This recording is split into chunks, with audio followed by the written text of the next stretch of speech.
नमस्कार दोस्तों, संचार सेवा में आपका फिर से स्वागत है। दोस्तों, आज हम जिस वैरायटी की खेत में खड़े हुए हैं उस वैरायटी का नाम है 2117। तो दोस्तों, इसमें थोड़ी सी बोनी बिगड़ने के कारण थोड़ा सा छीदापन भी आ गया था और लगभग ये मान के चलो कि इसमें खरपतवार भी कुछ ज़्यादा हो गया था। तो निंदाने के साथ साथ हमने इसमें एक जो फंगीसाइड का यूज़ किया है उसके बारे में हम चर्चा करने वाले हैं। तो फंगीसाइड का यूज़ किया है, आज 92 दिन की हो चुकी है सोयाबीन 2117। लेकिन आप देख सकते हैं ये कंडीशन है हमारे खेत की। हाँ, अब जो है पीलापन स्टार्ट हुआ है, पकने वाला जो स्टेज होता है। और बात करेंगे इसके पकने के तरीके की, तो आप देख सकते हैं कुछ किसान भाइयों का कहना था कि कैसी क्या पकती है, हरी रहती है आखिरी तक की, क्या होता है। तो दोस्तों, इसमें हरापन पत्तों में बना रहता है। जैसे कि आपको ये गोड़ दिखाते हैं, ये पत्ते हरे हुए हैं लेकिन इसके जो फलियां हैं सूखना स्टार्ट हो चुकी है। ये पहले फलियां सूखेंगे, उसके बाद पौधा सूखता है, जिससे पौधे में प्रॉपर चमक बनी रहती है और साथ में फसल का जो चमक रहती है वो भी बनी रहती है और इसका साइज़ प्रॉपर ले लेती है। आप ये देख सकते हैं, ये जो अभी सूखने के बाद इससे प्रॉपर अवस्था पर आ जाएगा। इसकी कंडीशन ये है कि पौधा हरा है, आप देख सकते हैं, साथ में जो फलियां हैं पीली पड़ने लग चुकी है। ये आपको दिखाई दे रहा होगा प्रॉपर तरीके से। आपको और भी पौधे में दिखाऊंगा मैं, इस टाइप में जो फलियां हैं पीली पड़ने लग चुकी। तो यह बीमारी का संकेत नहीं है। आपको प्रॉपर दाने का साइज भी आपको दिखाऊंगा। जो फलियां काफ़ी तरह से सूख गई है पौधे में, उसका साइज भी आपको दिखाऊंगा। तो आप देख सकते हैं अभी तो फल की मात्रा ठीक ठाक है। ये फलियां जो पीली पड़ रही है, आपको मैं दिखा देता हूँ उसका साइज। फलियां जो पीली पड़ रही है इसमें कोई समस्या नहीं है, उसकी उम्र के कारण जो है कि पीली पड़ रही है। तो अभी इस अवस्था पर है। पौधे में हरापन बना रहने से जो कि फसल में चमक और वजन, साथ साथ उसकी क्वालिटी में भी अंतर पड़ता है। और एक साइड में आपको वो भी दिखाऊंगा जिसमें ट्रैक्शन नहीं डला है, उसका रिजल्ट भी आपको आखिरी में दिखाऊंगा। तो अभी मैं आपको दिखा देता हूं कि इसमें अभी जो पीलापन है स्टार्ट हो चुका है। खरपतवार अभी भी नहीं गए हैं। बेले वाली समस्या बहुत देखने को मिली इस साल, और एक बार निंदाने के बाद डबल से हो गए। तो आप देख सकते हैं कि ये पौधे की पत्तियां जो हरी है दिख रही है आपको, और साथ में नीचे से जो उसने प्रोग्रेस करना चालू कर दिया है। ये देख लीजिए आप, ये फली जो पीली पड़ रही, दाने का साइज अच्छा है, आप देख सकते हैं। आपको मैं दाना निकाल कर ही बता दूंगा।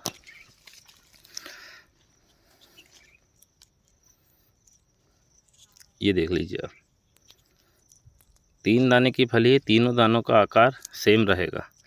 यही इसका रिजल्ट रहता है कि पौधे में अगर प्रॉपर हरापन बना रहे तो वह पूर्ण रूप से न्यूट्रिएंट्स लेता रहता है, जिसको पकने में सहायता मिलती है। आप देख सकते हैं तीनों दानों का साइज आप देख सकते हैं। तो ये अवस्था में ये कंडीशन है। और अभी जो हरी फली है उसकी भी कंडीशन आपको दिखा देता हूँ।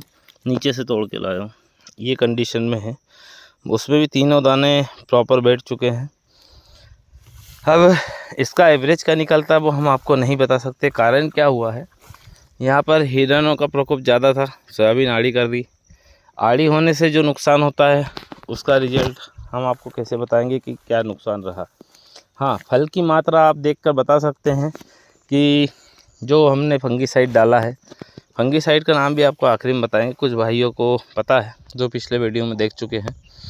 तो जो हमने फंगीसाइड का यूज़ किया था, प्रॉपर जब फली बनना स्टार्ट हुई थी, करे से फली में परिवर्तन होना स्टार्ट हुआ था, तभी हमने फंगीसाइड का यूज़ कर दिया था। क्योंकि ज़्यादा लेट होने से हरापन बना रहता है, जिसमें कटने में समस्या आती है। आप देख सकते हैं ये फलियाँ, पत्ता हरा है, फलियाँ सूखना स्टार्ट हो चुकी है, आप देख सकते हैं इसमें। तो ये सूखने वाली फलियाँ कुछ किसान कहेंगे कि इसमें फंगस है। फंगस नहीं है, उसकी उम्र के कारण उसकी प्रोसेस चालू हो गई है। आपको मैं उसको दिखा देता हूँ खोल के कि दाने का साइज़ क्या है, क्या प्रक्रिया है उसकी। ये देख लीजिए आप। अगर इसमें फंगस होता तो दाना बारीक पड़ जाता और फलियाँ सिकुड़ जाती, लेकिन ये प्रॉपर ढंग से पक रहा है। तो कहने का मतलब यही है, समय अंतराल इसको ज़्यादा मिल जाता है पकने के लिए, और फंगीसाइड का यही रोल होता है। और जो भी फंगस है वो लाने नहीं देते। फल की बात करें तो आपको पौधों में, हर फल में, पौधों में आपको बता देता हूँ, ये इस टाइप में फल लगे हुए हैं। थोड़ा सीधापन आ गया था, ये आड़ी भी पड़ गई। आड़ी सोयाबीन में भी आप देख सकते हैं, ये जो फल लगा हुआ है, अब ये पकने में दिक्कत ना दे तो अच्छा रिजल्ट मिलेगा, क्योंकि आड़ी हिरणों ने कर दी है। तो आप देख सकते हैं, कहीं भी जाकर आपको फल की मात्रा दिखा सकता हूँ मैं कि इसमें कोई प्रभाव नहीं पड़ा। और हमारे खेत में फंगस की समस्या कुछ ज़्यादा ही देखने को मिलती है। तो दोस्तों, आपको मैं दिखा देता हूँ और आगे चल के कि फल की मात्रा कैसी क्या है और क्या प्रारूप बना रही है। तो आप देख सकते हैं, ये पौधे को मैंने पकड़ा है। ये ऊपर से आप देख रहे हैं कि हरा बना हुआ है, नीचे से आप देख सकते हैं पूरी फलियों में पीलापन स्टार्ट हो चुका है, देख सकते हैं। ये कंडीशन पे अभी सोयाबीन है। अब नीचे से फल की मात्रा आपको दिखा देता हूँ मैं, कोई दिक्कत नहीं है। पिछले साल के मुकाबला इस साल फल की मात्रा ज़्यादा है। हमने ईल का प्रकोप पड़ने नहीं दिया, और काफ़ी किसानों का कहना है कि ईल का प्रकोप इस साल कम था। दवाइयों का चयन सही हुआ है। और ये देख लीजिए आप, ये जैसे ये फली में दाना बैठा हुआ है, ये कुपोषण का शिकार नहीं है। आप दिखा देता हूँ फिर से। तो सही ढंग जो होता है, आप देख लीजिए किसी भी अवस्था में, जैसे कि चना अवस्था अगर आप देखेंगे, चने की जो फसल होती है, आप 2 पानी दे देंगे तो हरापन बना रहेगा। और एकदम से बाहर आता है, एकदम से फूल भी आता है, बाहर आके फल बैठता है, तो उसमें जो चमक रहती है प्रॉपर तरीके से पकने की, अगर कोई फंगस नहीं है, चना हरा भरा बना हुआ है और दाना प्रॉपर बैठ गया है, तो उस दाने की चमक ही अलग दिखाई देगी आपको। तो इससे एवरेज में अंतर पड़ता है। साथ ही आपको मैं ये बताना चाहूँगा कि जैसे मूंग अवस्था में भी आप देखते हैं, किसान भाइयों का कहना है कि मूंग में भी यही समस्या आती है कि एकदम से मूंग पीले पड़ जाते हैं। जहाँ हरी फली पीली पड़कर पकती है, पीली ही सूख जाती है। वह फली के दाने की चमक और साइज, और एकदम हरा पौधा है, फलियाँ काली होने लगी है, उसका चमक में बहुत अंतर होता है। तो कहने का मतलब है, प्रॉपर तरीके से अगर जो मूंग की पकाई होती है वो होती है, उसके काले पड़ने पर काली फलियाँ पड़ जाएंगी, उसके बाद पौधा सूखना स्टार्ट हो जाएगा। तो यही हर फसल का प्रारूप है। आप गेहूं में भी देख सकते हैं, पूरा पौधा एकदम से जो सूख जाता है, नीचे से पत्ते सूखने लगते हैं, आधी आधी पत्तियां सूख जाती है, तो वो कहीं ना कहीं फंगस का शिकार होता है, तो उसमें एवरेज गड़बड़ा जाता है।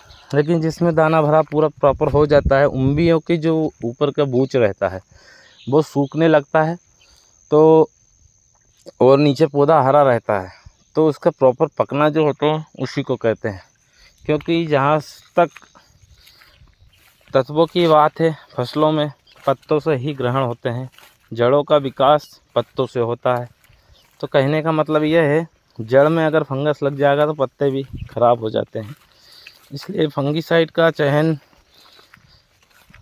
करना है तो प्रॉपर तरीके से करें, जिससे कि क्या होता है, कुछ किसान 4 एकड़ का डोज 10 एकड़ में निकाल देते हैं। तो जो कंपनी डोज देती है, आप आधा एकड़ 1 एकड़ बढ़ा सकते हैं, उससे ज़्यादा नहीं, क्योंकि कंपनी प्रॉपर डोज देती है। लेकिन डबल करना नुकसानदायक किसानों के लिए भी है, क्योंकि कोई असर नहीं होता, और असर नहीं होता है और उसका प्रॉपर रिजल्ट नहीं मिलता। फंगीसाइड सभी अच्छे हैं, किस फसल के लिए कौन सा फंगीसाइड अच्छा है उसका चयन करना ज़रूरी है। महंगे महंगे फंगीसाइड का प्रॉपर डोज डालने से ही रिजल्ट मिलता है, और किसान क्या करता है, महंगे फंगीसाइड को प्रॉपर ही डालता है, सस्ते फंगीसाइड को ज़्यादा एकड़ में निकाल लेता है, वही गलतियाँ हो जाती है। फंगीसाइड का अगर प्रॉपर डोज डाले तो कोई सा सस्ता फंगीसाइड नहीं है। जैसे हम सल्फ़र प्लस कौन सा आता है वो, ये स्वाधीन करके आता है, स्वाधीन, उसमें आधा किलो का डब्बा जो कि 1 एकड़ के लिए है, हम 5-5 एकड़ निकालते हैं। तो कहाँ से वो काम करेगा। तो उसका प्राइस समथिंग 500 रुपये समथिंग होता है। तो 10 एकड़ में 5000 रुपये आपके बन जाएंगे। तो यही कारण है फंगीसाइड कोई से सस्ते नहीं हैं। किसानों को जो कि दुकानदारों द्वारा जो बताया जाता है, उनको तो दवाइयों को बेचना है, तो थोड़ा सा सतर्क रहें, थोड़ी जानकारी कृषि विशेषज्ञों से भी ले लें, तो किसानों को फ़ायदा होता है। और मिट्टी में किस चीज़ की कमी है उस हिसाब से ही आप प्रयोग करें। अब बात करते हैं जिसमें हमने फंगीसाइड नहीं डाला है साथ के खेत में। तो दोस्तों, हमने जो BSF का ट्राइक्सर डाला था, जो कि आपको बताना चाहूँगा, हमने 4 एकड़ से 4.5 एकड़ निकाला है। 4.5 एकड़ हमने कुछ ज़्यादा निकाल दिया। कंपनी 3 एकड़ का देती है, हमको 4 एकड़ निकालना था, बढ़िया रहता है। तो कहीं ना कहीं इसमें भी थोड़ा सा फंगस हमको देखने को मिला है, बचा है। और आपको बताना चाहूँगा, ये डाबर है जहाँ पर पानी बह के जाता है और यहीं रुकता है पानी। जिधर हमने फंगीसाइड नहीं डाला उसकी कंडीशन आप देखिए, वैरायटी एक ही है, समय पर बोनी एक ही है। अब आप ये प्लाट देखिए और ये प्लाट देखिए। अब इसके दाने का मैं आपको प्रॉपर विवरण दूंगा। इसके दाने कुपोषित, साथ में ये फलियां आप देख सकते हैं। ये जो फली है, आपको मैंने जो प्राइक्सर वाले खेत में सूखी हुई फली बताई, साथ ही इस फली का आप साइज़ देखिए। 2 फली की दाने की फली है, दाना निकलेगा केवल 1।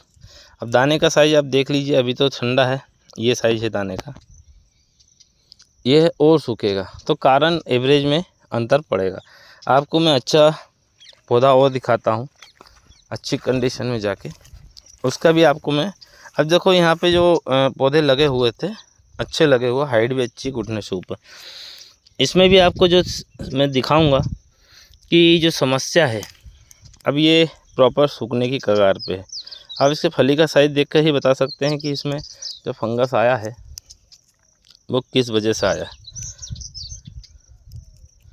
अब मैं एक तरफ आपको ये साइज़ दिखाऊंगा और एक तरफ प्राइक्सर की फली का साइज़ दिखाऊंगा, दाने का। जो फली सूख चुकी है उसका ढूंढना पड़ेगा थोड़ा सा कि कहाँ पर फली सूखी हुई है।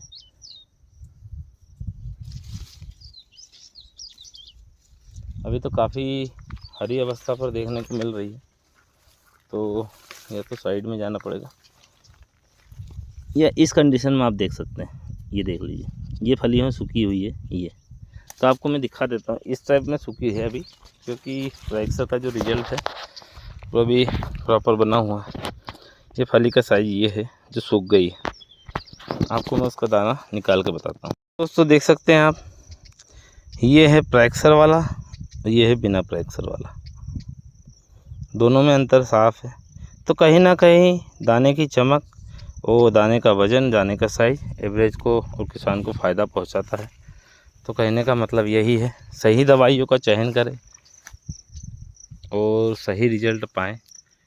तो आप देख सकते हैं ये रिजल्ट रहा। इनका एवरेज में क्या अंतर आता है, निकलने के बाद दानों का साइज़ भी आपको दिखाते रहेंगे। तो मिलते हैं अगले वीडियो में। अगर आपने हमें फॉलो नहीं किया है तो फॉलो सब्सक्राइब ज़रूर कर लें और बेल आइकन को ज़रूर दबाएं, ताकि अन्य वीडियो मैसेज के माध्यम से आपको प्राप्त हो सके, बेल आइकन के माध्यम से प्राप्त हो सके। धन्यवाद।